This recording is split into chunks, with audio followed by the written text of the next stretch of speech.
Selamat malam saudara-saudaraku yang dikasihi Tuhan dimanapun saudara berada. Kembali kita berjumpa dalam Night Call GPIB.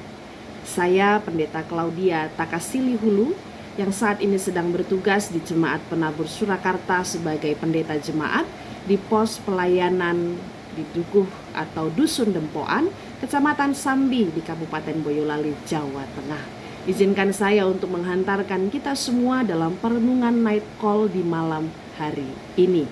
Sebelumnya, mari kita minta tuntunan Roh Kudus, kita berdoa.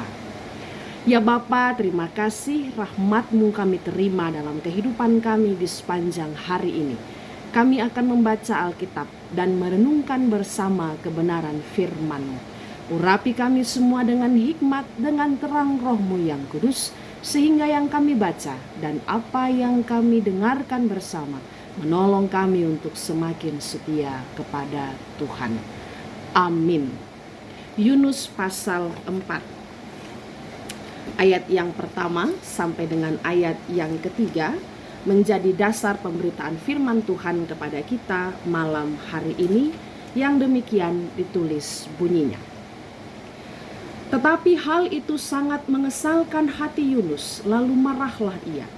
Dan berdoalah ia kepada Tuhan, katanya, "Ya Tuhan, bukankah telah kukatakan itu ketika aku masih di negeriku?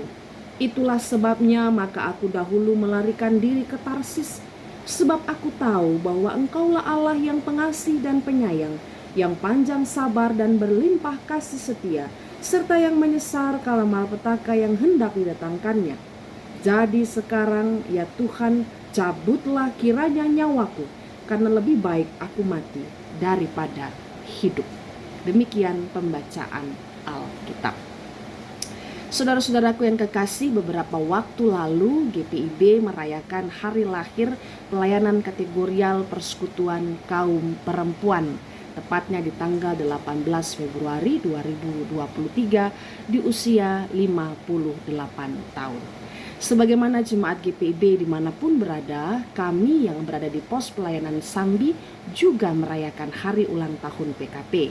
Di hari yang berbahagia itu, salah seorang anggota PKP ditugaskan untuk membaca pembacaan Alkitab yang menjadi dasar pemberitaan firman Tuhan di hari itu. Ibu ini sangat serius mempersiapkan dirinya, yang memakai pakaian yang terbaik, hadir sebelum jam ibadah, dan kemudian duduk dengan tenang menanti di konsistori. Tiba saatnya ia harus bertugas. Ayat pertama, ayat kedua dibaca dengan lancar.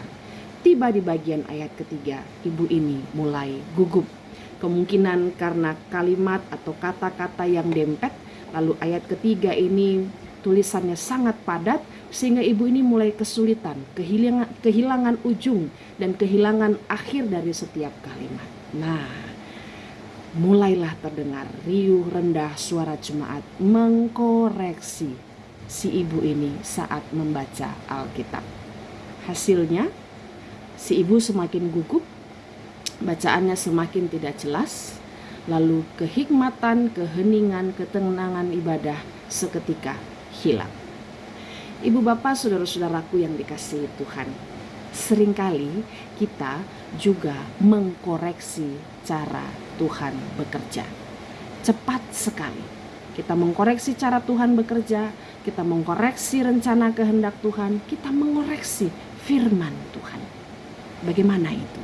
Kita mengkoreksi cara Tuhan bekerja. Kita mungkin pernah mengalami satu keadaan yang tidak mengenakan, padahal kita tahu bahwa tadi pagi ketika memulai hari kita sudah bersaat teduh. Kita berusaha menahan amarah. Kita berusaha bekerja sebaik mungkin. Tapi di perjalanan pulang atau di penghujung hari ada terjadi sebuah kemalangan dalam hidup kita. Kita pasti protes, "Tuhan, kenapa caramu bekerja padaku yang berusaha untuk taat tidak sesuai dengan yang aku harapkan?" Atau kita mengkoreksi cara Tuhan atau kehendak Tuhan dalam kehidupan kita melalui doa. Hati-hati, seringkali doa kita tidak lagi merupakan cara kita untuk mendekatkan diri kepada Tuhan. Memang benar, Mintalah maka akan diberi, ketuklah maka akan dibukakan, carilah maka akan mendapatkan. Benar sekali. Akan tetapi seringkali doa kita hanya menjadi satu untayan permohonan yang jika Tuhan tidak menepati sesuai dengan yang kita minta, maka kita mengkoreksi cara Tuhan. Tuhan, bukan begini. Kita mengkoreksi kehendak Tuhan. Tuhan tidak seperti ini. Atau yang terakhir, kita mengkoreksi firman Tuhan. Kita sering kali merasa terganggu ketika dibacakan nas atau perikop dari Alkitab dan kemudian khotbah disampaikan dengan sangat lugas yang mungkin saat itu bertepatan dengan kondisi diri kita, membuat perasaan hati tidak senang. Lalu kita mulai mengkoreksi Tuhan. Tuhan, jangan-jangan hambamu ini yang sedang berkhotbah ini sepertinya dia sedang menyindir saya. Atau Tuhan, saya gak suka dengan firman yang terlalu keras ini, saya merasa tidak nyaman. Saya sudah stres, kenapa saya harus ditegur dengan teguran yang sangat keras yang membuat saya malu mendengarkan firman itu. Kita mengkoreksi firman Tuhan. Izinkan saya untuk mengajak ibu bapak saudara untuk melihat kedalaman diri Yunus yang secara sadar mengkoreksi Tuhan. Yang pertama, ia menolak pengutusan Tuhan pergi ke kota Niniwe. Ia bertolak ke Tarsis, perjalanan yang melelahkan sampai ia harus membahayakan nyawanya dan seisi kapal ketika bertolak menuju ke Tarsis. Hingga satu ketika ia harus ditelan oleh ikan besar. Satu momentum paling rendah dalam hidup Yunus, sekaligus satu momentum besar ketika Tuhan menunjukkan kasih-Nya sekalipun Yunus sudah mengkoreksi kehendak, cara, dan firman Tuhan. Bukankah kita sering seperti itu? Tuhan bermaksud A, kita memilih C. Tuhan mengutus kita ke sana, tapi kita memilih untuk berdiam di sini. Yunus melakukan hal itu. Sekalipun di pasal 4 ini, kita sampai pada pasal terakhir dari kitab Yunus ini, dibukakan kepada kita bahwa akhirnya Yunus pergi ke Niniwe. Ia sampai ke Niniwe, menyampaikan peringatan dari Tuhan dengan lugas, tidak berbasa-basi, tidak menggunakan bahasa yang manis. Dan ternyata itu membuat orang Niniwe segera tersadar kesalahan mereka. Mereka bertobat dan secara cepat Tuhan berbalik, penuh belas kasih. Tuhan penuh pengampunan sehingga orang Niniwe diselamatkan. 3 ayat di pasal 4 ini menunjukkan koreksi Yunus yang kedua kepada Tuhan. Yunus marah. Kenapa perjalanannya yang melelahkan? Kenapa pekerjaannya yang menakutkan? Karena dia harus pergi masuk ke bangsa Asyur di kota Niniwe, ibu kota Asyur dari bangsa yang jelas-jelas menindas orang Israel. Yunus membahayakan dirinya sendiri. Tetapi Tuhan dengan mudah berbalik mengampuni orang Niniwe.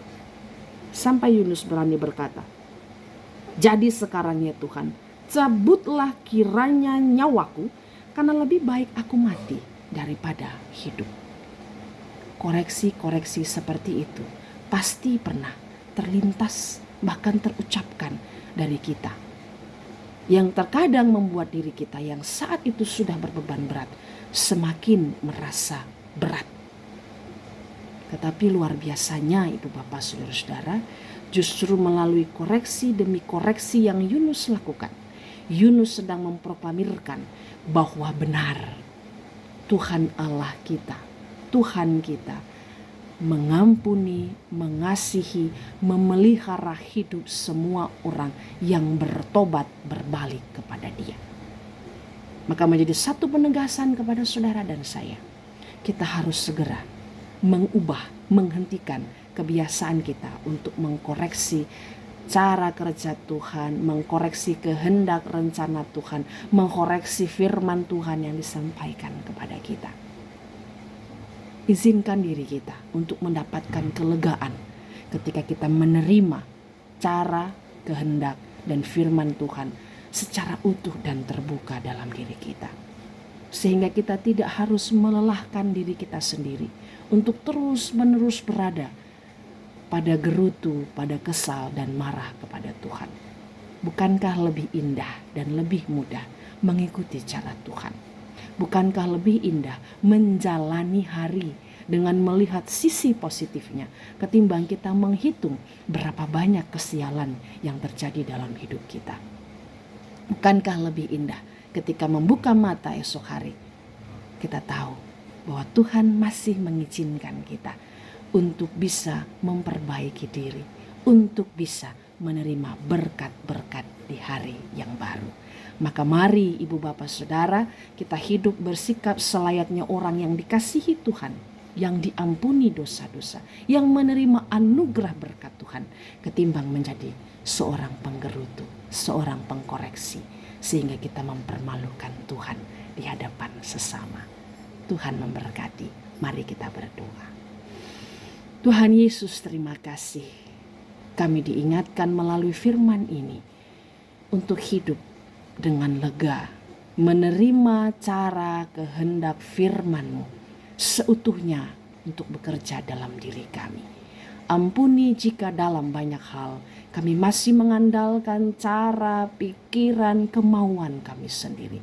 Kiranya kuasa Roh-Mu yang kudus memampukan kami untuk semakin memahami, untuk semakin menuruti, dan semakin setia kepada Engkau.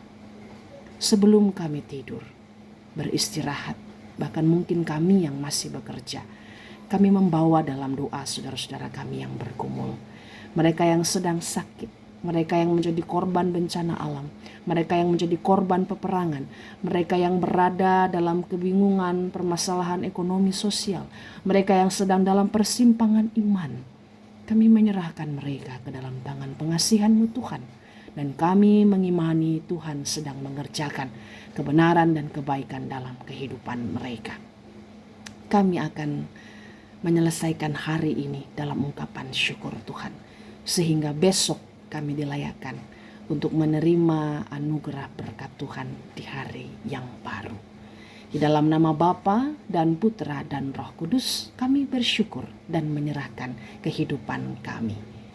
Amin.